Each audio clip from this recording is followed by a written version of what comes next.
To you bye Chitale बंधू।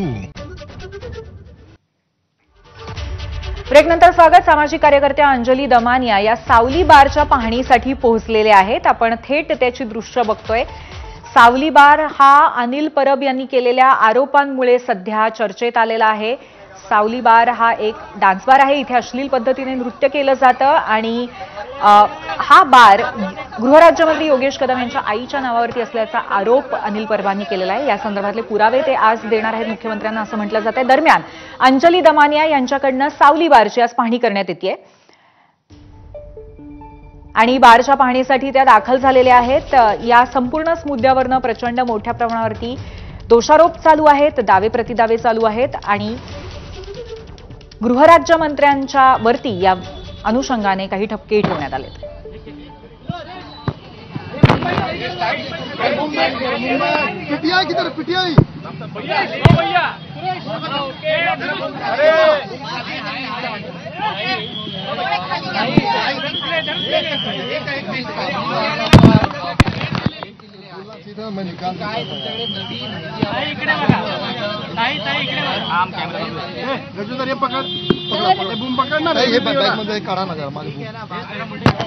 महाराष्ट्राचे गृहराज्यमंत्री यांचा जर डान्स बार असला आणि तो सुद्धा परवाना त्यांच्या आईच्या नावाने आहे असं असताना त्याची सगळी माहिती घेण्यासाठी आज तिथे आले।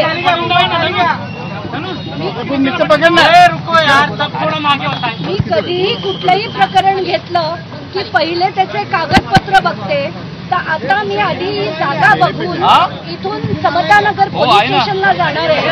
मी काल त्या पीएमशी बोलले, त्यांची वेळ घेतली आहे आणि आज जाऊन परवान्याची कॉपी, त्याचे काढलेले व्हिडिओ, कारण आता जी माहिती आहे आणि जो FIR मी वाचला त्या FIR मध्ये सरळ सरळ सगळ्या गोष्टी लिहिलेल्या आहेत की 5 माणसांचं पथक पाठवून इकडे आधी त्यांनी खालपासून वरपर्यंत पोलिसांचं पथक पाठवलं गेलं होतं।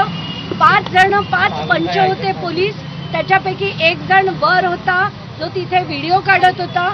त्याच्यानंतर एक पोलिसांनी इशारा केला, मग बरोबर 11:10 रात्री इथे धाड टाकण्यात आली होती आणि व्हिडिओ सकट 22 महिलांना, त्याच्या कसं असतं जर एखादा परवाना दिला तर त्याच्या काही अटी शर्ती असतात, त्या सगळ्या अटी शर्तींचं उल्लंघन झालं होतं।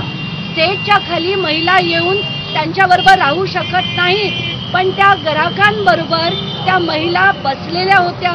हे सगळं मी जेव्हा आता FIR मध्ये वाचलंय, त्याच्यात त्यांच्या परवाना देखील योगेश कदम यांच्या आईच्या नावावर आहे। तर हे जे म्हटलं जात आहे, आधी म्हणाले ऑर्केस्ट्रा आहे, तर हा ऑर्केस्ट्रा नाहीये, कारण त्याच्या व्हिडिओ सकट सगळे डिटेल्स पोलिसांकडे आहेत। यानंतर जेव्हा कळतंय की त्यांनी सांगितलं की माझं नाव होतं पण मी ते चालवायला तिसऱ्याला दिलं होतं, तर चालवायला दिलेलं नव्हतं, कारण परवानाच मुळी योगेश कदम यांच्या आईच्या नावावर आहे आणि जी बाकीची माणसं होती ती मॅनेजर, कॅशियर म्हणजे ती नोकरदार माणसं होती। तर याचा अर्थ सरळ आहे की हा जो बार होता तो योगेश कदम यांचाच आणि त्यांच्या वडिलांचा होता, कारण त्याच्या बारच्या परवान्यावर त्यांच्या आईचं नाव होतं। कुठच्याही परिस्थितीत असे गृहमंत्री महाराष्ट्राला नकोत। गृहराज्यमंत्री यांनी तातडीने राजीनामा देण्यासाठी मला लीगली ज्या गोष्टी करायच्या आहेत त्यासाठी मी आता समतानगर पोलीस स्टेशनला जाणार आहे। तिथून ओरिजिनल FIR ची कॉपी, परवान्याची कॉपी मला जर त्यांनी दाखवला तर तो जो व्हिडिओ आहे हा आता आपण बघतो इथे बोर्ड हा झाकलेला आहे, तर हे झाकण्याआधीचे तिथे बोर्ड काय होते या सगळ्या गोष्टींचे पिक्चर्स जर त्यांनी दिले तर ते मी घेणार आहे, कारण मला जर कायदेशीर कारवाई करायची असेल तर त्यासाठी मला या सगळ्या गोष्टी लागणार आहेत। म्हणूनच मी आता इथे स्वतः आलेली आहे। यांच्याकडे हे सगळे पुरावे आहेत आणि आज ते मुख्यमंत्री जर त्यांना भेटले तर त्यांच्यापुढे हे सगळे पुरावे, व्हिडिओ सकट, FIR कॉपी सकट सगळे पुरावे जे आहेत ते मुख्यमंत्र्यांना देणार आहेत आणि त्यांनीही सेम मागणी केलेली आहे की गृहराज्यमंत्र्यांनी ताबडतोब राजीनामा द्यावा। तुम्हाला वाटतं का की अनिल परबांना जसं 3-4 दिवसामध्ये सगळ्या गोष्टी मिळाल्या तशा तुम्हाला सहज मिळतील? नाही, आता पोलिसांशी मी जेव्हा काल बोलले तेव्हा त्यांनी मला सांगितलं की आम्हाला काहीच प्रॉब्लेम नाही द्यायला आणि FIR इज ऑलवेज FIR हे नेहमी पब्लिक डॉक्युमेंट असतं हे कुठलेही पोलीस नकार देऊ शकत नाहीत द्यायला. त्यामुळे परवान्याची कॉपी आणि FIRची कॉपी ही पोलिसांना मला द्यावीच लागेल. आणि अनिल परबांनी त्यांचं काम केलं असेल, ते अमुक एका पक्षाचे आहेत, त्यांनी त्यांचा लढा द्यावा.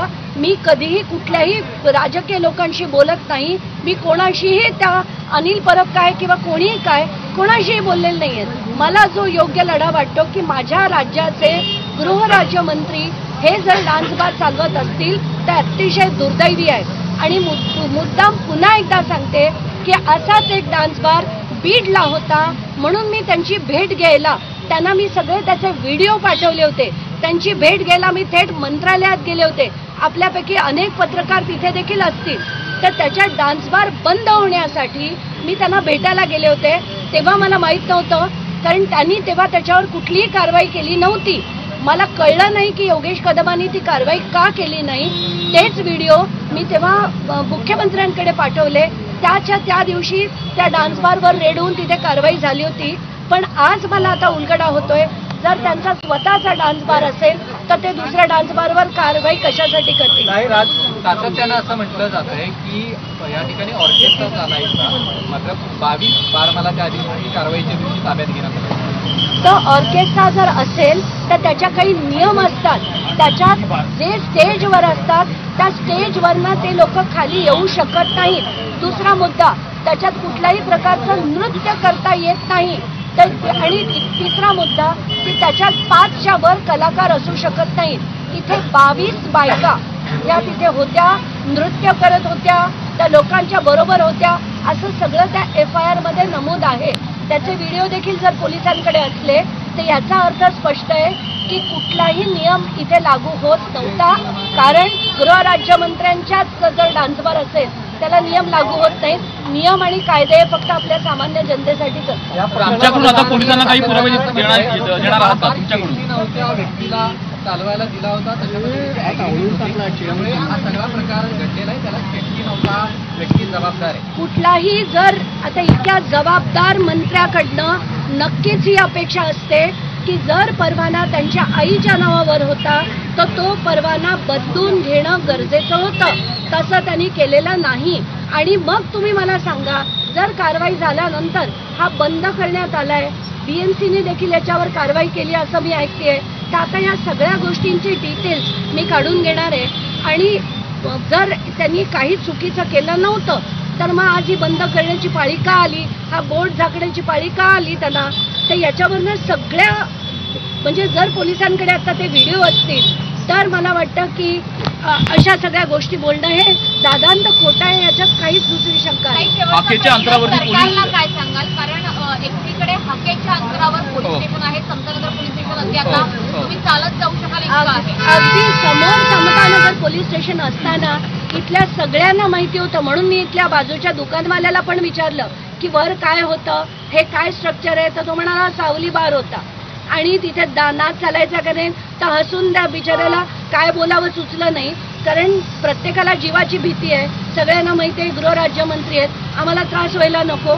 पण तो म्हणाला आता मी कसं बोलू, माझं तर दुकान आहे इकडे, एवढंच म्हणून त्यांनी सोडलं. याच्यावरनं कळतंय आपल्याला की हा डान्सबार होता आणि त्याच्यात शंकाच नाहीये. आत्ताच्या घटनेला असे गृहराज्यमंत्री आम्हाला नकोत, ही स्पष्ट भूमिका माझी आहे. नाही, सरकारला काय सांगाल? कारण एकीकडे RR आबांनी ज्यांनी डान्सबार बंद करण्याची घोषणा केली होती, त्यांचा पक्ष सुद्धा सत्तेत आहे, त्यांच्या पक्षाचे एक मंत्री विधानभवनात जुगार खेळत आहेत, तर दुसरे सरकारमधले गृहराज्यमंत्री त्यांचा डान्सबार आहे. त्यामुळे सरकारला काय सांगाल? सरकारला मला ठणकावून सांगायचं आहे की असे मंत्री कुठलंही कॉर्पोरेट ऑफिस असलं तर कुठल्याही पदावर, उच्च पदावर जेव्हा माणूस ठेवला जातो तेव्हा त्याचं ड्यू डिलिजन्स केलं जातं. आपल्याच देशात आपण मंत्री बनवतो, पण ते मंत्रीपद आपण कोणाला देतोय याचं काहीही चेक्स अँड बॅलन्सेस नाही आहेत. त्यांची कुठलीही चौकशी न करता गृहराज्यमंत्री डान्सबार चालवतात, तर कठीण आहे आपल्या महाराष्ट्र राज्याचं. यांच्या सगळ्या जेवढे मंत्री आहेत त्यांच्याकडनं खरं तर ॲफिडेव्हिट घ्यायला हवं की तुमचे काय काय उद्योग आहेत हे मुख्यमंत्र्यांनी आत्ताच्या तरी घटकेला सगळ्यांकडनं लिहून घेणं गरजेचं आहे.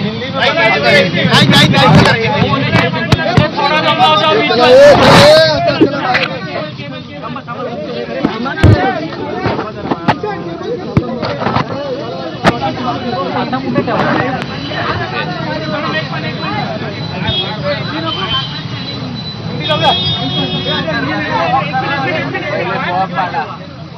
तर सामाजिक कार्यकर्ते अंजली दमानिया बोलत होत्या आणि चर्चेत असलेला सावली बारचा परवाना हा गृहराज्यमंत्री योगेश कदम यांच्या आईच्याच नावावरती असल्याचं त्यांनी अधोरेखित केलेलं आहे आणि सावली बार झाकून ठेवायची वेळ का आलेली आहे असा प्रश्नही त्यांनी केला. अशा पद्धतीचे गृहराज्यमंत्री आपल्या राज्याला असू नयेत या अनुषंगाने आपण मुख्यमंत्र्यांकडे मागणी करणार आहोत असंही त्यांनी म्हटलेलं आहे.